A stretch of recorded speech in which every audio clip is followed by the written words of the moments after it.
देखते हैं दोस्तों हमारा तीसरा क्वेश्चन क्या कह रहा है। पहले क्वेश्चन समझ लेते हैं, फिर देखते हैं कि आखिर से हम कैसे सॉल्व करेंगे और कौन सा फार्मूला हम इसमें लगाएंगे।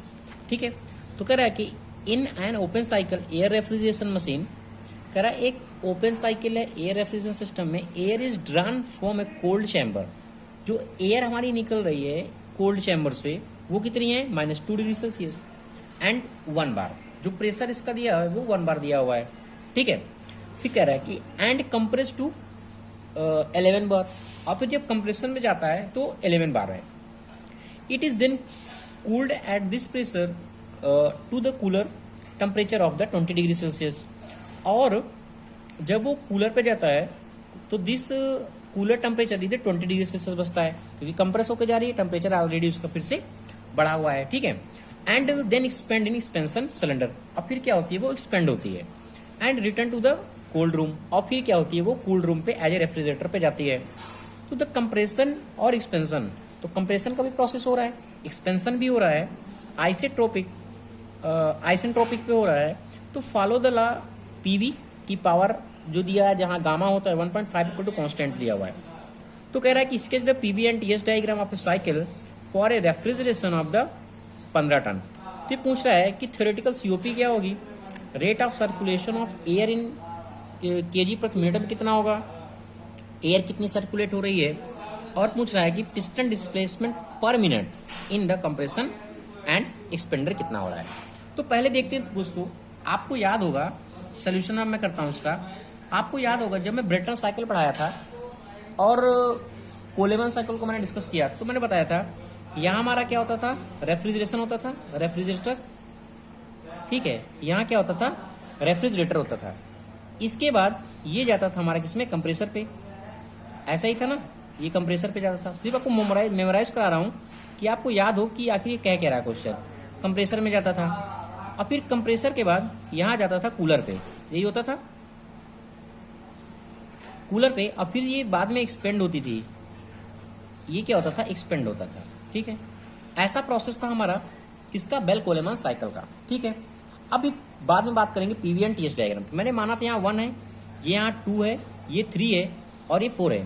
तो क्वेश्चन भी देखो मैच कराओ, यही कह रहा है दोस्तों, in open cycle air refrigeration machine the air is drawn from A cold chamber -2 degree Celsius. यानी यहाँ से अभी एक की बात कर रहा है, यहाँ से क्या है, ये कोल्ड एयर चैम्बर से निकल रही है, ड्रॉन हो रही है -2 डिग्री सेल्सियस की। यानी जो T1 दिया हुआ है वो कितना दिया हुआ है, 2 डिग्री सेल्सियस। ठीक है, माइनस, तो अगर केल्विन में चेंज करेंगे 273 -2, ये कितना हो गया 271 केल्विन, इतना हो जाएगा। और प्रेशर कितना दिया है, P1 कितना दिया हुआ है, 1 बार। ठीक है, क्योंकि प्रेशर भी 1 बार दिया। अब एक चीज देखो, अगर इसका पीवी डायग्राम हम बनाएं तो पीवी डायग्राम किस तरह बन रहा था।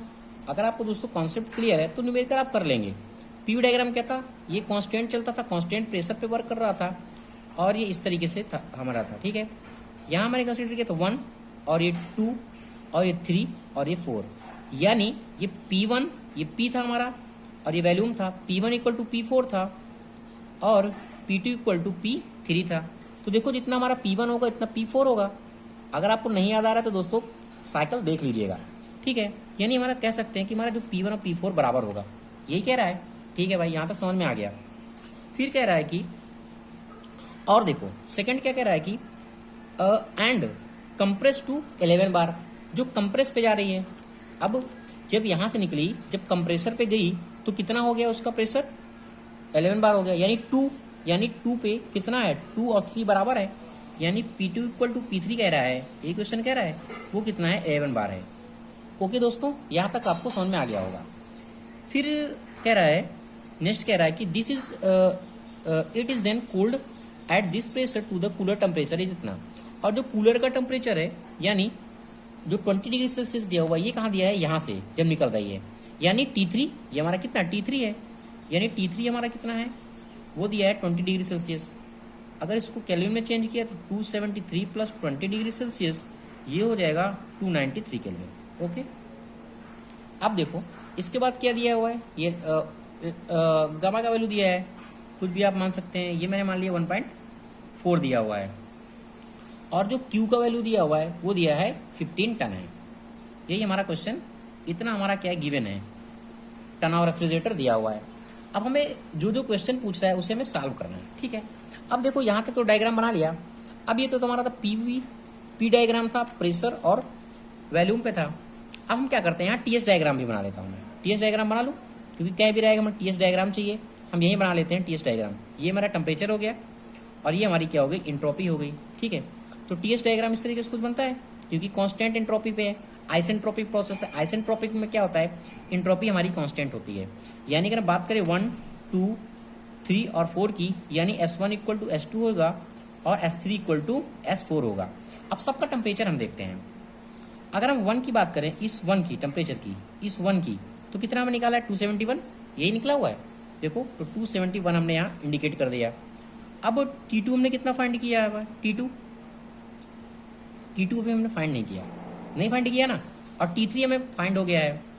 T3 कितना है, 293 है। और T4 भी हमें नहीं फाइंड हुआ। यही हमारा क्वेश्चन है, यहाँ तक हमने बना लिया। अब सॉल्व करते हैं नेक्स्ट से। अब देखो हमारा फॉर्मूला क्या होता है, हमें फॉर्मूला जब हमने फाइंड किया था, अगर रिलेशन देखा था, अब देखो ये हमारी कंडीशन क्या करी थी कि हमारे आइसेंट्रोपिक प्रोसेस है, compression and expansion are isentropic. अब जब ये आइसेंट्रोपिक प्रोसेस है तो हमारा आइसेंट्रोपिक कहाँ है, 1 से 2 के बीच में, और 3 to 4 है। यहाँ देखो 1 से 2 एंड 3 to 4 आइसेंट्रोपिक है हमारा। तो अगर हम आइसेंट्रोपिक फॉलो करें तो क्या होगा, T2 अपॉन T1, फिगर आपने बना दिया मैंने, ये कितना हो जाएगा, P2 अपॉन P1। ये दोस्तों ऑलरेडी थ्योरी में ये चीज़ बताया था, ये हमारा फार्मूला ये यहाँ से निकल के आया था। ये फार्मूला को जो जो वैल्यू हमारी गिवन है वो हम पुट कर देते हैं। अब देखो P2 हमारा कितना है, 11 है, और P1 कितना है, 1 है। मैंने पुट कर दिया 11 अपॉन 1, और ये कितना है 1.4 माइनस 1, और ये हो गया 1.4। इसको सॉल्व करेंगे हम तो 1.985 ये हमारा आ जाएगा। ये हमारा क्या आ गया, T2 upon T1 equal to 1.985, ठीक है। अब देखो T1 है और T2 है, T1 की वैल्यू भी मैं ऑलरेडी गिवन है, अभी हमने फिगर में देखा था T1 का वैल्यू गिवन है। तो T2 equal to T1 into 1.985। Numerical दोस्तों थोड़ा लंबा है, आप ध्यान से समझते जाइएगा। अगर आपकी क्वेश्चन में आता है तो 10 नंबर में ये न्यूमेरिकल पूछा जाएगा। तो T1 हो गया। अब T1 की वैल्यू में कितना, 271 हमें मिली है, ठीक है, और इसका 1.985 हो गया, यानी ये 538 केल्विन हो गया। दोस्तों ये बुक में आपके क्वेश्चन गिवन है ऑलरेडी, क्योंकि देखो अभी हमें यहाँ क्या था, T1 भी फाइंड था और T3 फाइंड था, हमें T2 और T4 चाहिए था, तो T2 हमने फाइंड कर लिया। अब हम बात करते हैं T4 की पहले, ठीक है। तो दोस्तों आपको मैं इसलिए समझा रहा हूँ कि आपका क्वेश्चन बिल्कुल क्लियर हो जाए। अब देखो हमें क्या करना है, अब हमें पता है ये 3 और 4 भी हमारा आइसेंट्रोपिक प्रोसेस है। ये हमारा कैसा आइसेंट्रोपिक है ना दोनों, यानी हम लिख सकते हैं PV equal to 1.4 equal to C। तो 3 to 4 की बात करते हैं हम, ठीक है, ये भी हमारा आइसेंट्रोपिक है। तो T3 upon T4 equal to कितना हो जाएगा, P3 एंड P4, और ये गामा माइनस 1 और ये गामा, ठीक है। अब हम क्या करते हैं, P3 और 11 है, ये 1 हमारा था, 1.4 माइनस 1 अपॉन 1, मतलब जो हमें वैल्यू मिला था इसको भी हम क्या करेंगे, सॉल्व करेंगे। तो ये भी हमें सेम वैल्यू मिल जाएगी 1.985, ठीक है। अब हमें क्या करना है, T3 upon T4 equal to में कितना मिला, 1.985 मिला। अब T3 एंड T4, अब हमें यहाँ दोस्तों T3 पता है, T4 नहीं पता है ना, तो T4 कर निकालेंगे तो कितना हो जाएगा, T3 अपॉन 1.985, यही हो गया। यानी T3 हमारी कितना फाइंड हुआ था, T3 देखो 293 ऑलरेडी हमने निकाल लिया था पहले, तो यहाँ से हम 293 1.985 लिख लेंगे, और इसे जब सॉल्व करेंगे तो ये हमारा फाइंड हो जाएगा 147.6 केल्विन, ठीक है। यानी हमें T4 भी पता चल गया, क्या T4, T2 भी निकल गया हमारा और T4 भी निकल गया। तो अगर हम COP की बात करें कि हमारे COP कैसा कितना फाइंड होगा, पहला क्वेश्चन हमारे पूछ रहा है कि थ्योरेटिकल ऑफ द COP कितना होगा बेल-गोलेमैन साइकिल में, तो यानी COP कितना होगा, COP T1 minus T4, refrigeration effect. अब रेफ्रिजरेशन इफेक्ट हमारा कहाँ होता है, 4 to 1 में, ये 4 to 1 के लिए तो T1 माइनस T4, और वर्क डन दोनों का डिफरेंस, ठीक है। तो T1 minus T4 different to T2 minus T3 और माइनस T1 माइनस T4, यही होगा। अब क्या करेंगे, सारी वैल्यू को पुट करेंगे क्योंकि हमें सारी वैल्यू मिल गई है।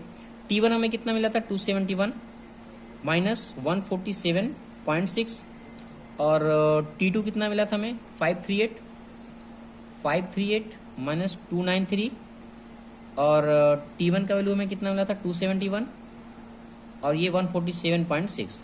इसे क्या करेंगे, पूरा सॉल्व करेंगे तो 1.015 आ जाएगा हमारा। ठीक है, ये हमें आंसर दोस्तों यहाँ से फाइंड हो जाएगा कितना कि हमारी COP कितनी होगी। बट हमें दिया हुआ है कि जो फॉर ए रेफ्रिजरेशन आप कितना है 1510 है, तो कह रहा है इसकी थ्योरेटिकल COP कितनी होगी, है ना। तो रेफ्रिजरेशन कैपेसिटी यानी कहने का मतलब दिया हुआ है, जो हमारी रेफ्रिजरेशन कैपेसिटी है RF दिया हुआ है वो कितना दिया 15 TR। अब 15 TR दिया हुआ है हमारा, ये 15 TR दिया हुआ है। अब जो 1 TR इक्वल टू अगर हम kg प्रति मिनट में देखें तो कितना होता है 210 होता है, ये हमें पता है, अपना जनरल फार्मूला हमारा है। तो इसमें क्या करेंगे 15 का हम गुणा कर देंगे, यानी 15 इंटू 2 110, क्योंकि किलो जूल प्रति मिनट में चाहिए हमें। तो ये अगर हम दोनों को मल्टीपल करेंगे तो हमारा कितना हो जाएगा 3150 किलो जूल प्रति मिनट। यहाँ तक हो गया। ये हमारा क्या है रेफ्रिजरेशन कैपेसिटी है, यानी रेफ्रिजरेशन कैपेसिटी लो, ऐसे मैं लिख देता हूँ। ठीक है, अब देखो हमें चाहिए क्या, आगे सॉल्व करते हैं इसको। क्या चाहिए, अगर देखिए यहाँ से तो थ्योरेटिकल तो हमें COP पता चल गई है। नेक्स्ट हमें चाहिए rate of circulation of air in kg प्रति मिनट। रेट ऑफ सर्कुलेशन का एयर का कितना होगा। ठीक है, तो इसके लिए हमें पहले फाइंड करना पड़ेगा कि हीट हमारी कितनी एक्सट्रैक्ट हो रही है सिस्टम से। ठीक है, तो QA फाइंड करते हैं। QA फाइंड करेंगे कितनी हीट हमारी एक्सट्रैक्ट हो रही है, तो CP equal to T1 minus T4 होता है हमारा। और जो हमारी हीट एक्सट्रैक्ट हो रही है वो कहाँ हो रही है, यहाँ हो रही है हमारी, ये इस सिस्टम पे 4 to 1 पे, है ना, 1 to 4 के लिए। तो हीट हमारी एक्सट्रैक्ट कितनी हो रही है। अब CP एयर के लिए कितना होता है 1 होता है। अब T1 की वैल्यू हमें ऑलरेडी पता है 1, और ये 147.6, यानी इसको फाइंड कर सकते हैं ना हम इजली, 123.4 किलो जूल प्रति kg। यहाँ से आ गया आंसर। अब कह रहा है कि rate of circulation of air हमें चाहिए, रेट चाहिए, यानी MA की वैल्यू पूछ रहा है, MA रेट ऑफ हीट। तो फॉर्मूला क्या होगा, हीट एक्सट्रैक्ट कितनी हो रही है, हीट एक्सट्रैक्ट कितनी हो रही है, और हमने प्रति मिनट में वो भी। ठीक है, क्योंकि हमारा जो निकला है वो kg में निकला है, वो कितना निकला है, हीट एक्सट्रैक्ट पर kg में निकला हुआ है। ठीक है, तो जब मिनट में हमने कितना फाइंड किया 3150 kg प्रति मिनट में, और ये निकला था 123.4, ये निकला हुआ था QA, क्योंकि हमारी हीट कितनी एक्सट्रैक्ट हो रही है। ठीक है, तो दोनों को डिवाइड करेंगे तो हमारा आंसर कितना आएगा 25, यानी 25.5 किलो जूल प्रति मिनट। ये हमें आंसर चाहिए, ये हमें आंसर मिल गया। नेक्स्ट हमारा जो पूछ रहा है, कह रहा है कि पिस्टन डिस्प्लेसमेंट पर minute in compressor and expansion. Piston कितना हमारा डिस्प्लेसमेंट होगा पर मिनट इन कंप्रेसर में और एक्सपेंडर में, ये पूछ रहा है। तो देखते हैं क्या है। इसके लिए दोस्तों हम यहाँ यूज करेंगे गैस लॉ का। गैस लॉ का किस तरह, यानी 1 के लिए और 2 के लिए, यानी कहने का मतलब P1 V1 equal to MA RA and TA। ठीक है, RA का वैल्यू हमें पता है 287 होता है। ठीक है, हमें चाहिए कि V1 चाहिए, डिस्प्लेसमेंट हमारा भाई चाहिए V1 के लिए। तो V1 ये हो गया MA RA T1 upon P1। Numerical दोस्तों थोड़ा लंबा है, बट समझ में आ रहा होगा कि एक एक स्टेप मैं समझाते रहा हूं कि कैसे क्या करना है।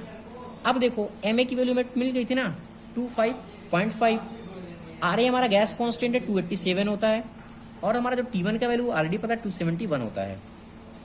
अब P1 हमारा कितना है 1 बार आया हुआ था। अगर इसको हम चेंज करते हैं 1 बार को यूनिट के लिए तो 10 की पावर 6 होता है, 10 की पावर 5 सॉरी 10 की पावर 5, क्योंकि हमारा चाहिए कितना पर मिनट में चाहिए, मीटर क्यूब पर मिनट के लिए। ठीक है, तो यहाँ से हमें कितना फाइंड हो जाएगा 119.8 मीटर क्यूब प्रति मिनट। ये मैं यहाँ से वैल्यू फाइंड हो गया किसमें, मिनट के रूप में। अब कंप्रेसर के लिए भी पूछ रहा था और एक्सपेंडर के लिए पूछ रहा है। ठीक है, अब 4 to 1 फाइंड करते हैं कांस्टेंट के लिए, ठीक है, कांस्टेंट प्रेशर के लिए 4 to 1 के लिए, कांस्टेंट प्रेशर के लिए 4 to 1 के लिए फाइंड करेंगे तो V4 and T4 upon V1 and T1, ये फॉर्मूला बनेगा ना इसके लिए। तो मुझे ये क्या V4 चाहिए, V4 भाई हमने ले लिया। अब ये हो जाएगा V1 T4 अपॉन T1, ये 19.8 ऑलरेडी फाइंड हो गया है। ये हमारा T4 है, T4 का वैल्यू ऑलरेडी हमने फाइंड करके रखा है 147 पॉइंट केल्विन, ये देखो यहाँ फाइंड करके रखा था ऑलरेडी ये, ठीक है। और T1 का वैल्यू हमारा कितना है 271 है। अब सॉल्व करेंगे इसको तो 10.8 मीटर क्यूब प्रति मिनट, ये दोस्तों हमारा इसका फाइनल आंसर आ जाएगा। आशा करता हूं दोस्तों ये जो मैं न्यूमेरिकल बताया हूं आपको समझ में आ गया होगा और आपको कॉन्सेप्ट भी क्लियर हो गया कि बेल कोलेमैन साइकिल हमारा किस तरीके से बनता है, इसका पीवी डायग्राम किस तरीके से बनता है और इसका टीएस डायग्राम किस तरीके से बनता है। Thank you watching this video दोस्तों। अगर आपको वीडियो अच्छा लग रहा है तो प्लीज चैनल को लाइक करें, शेयर करें और कमेंट करें।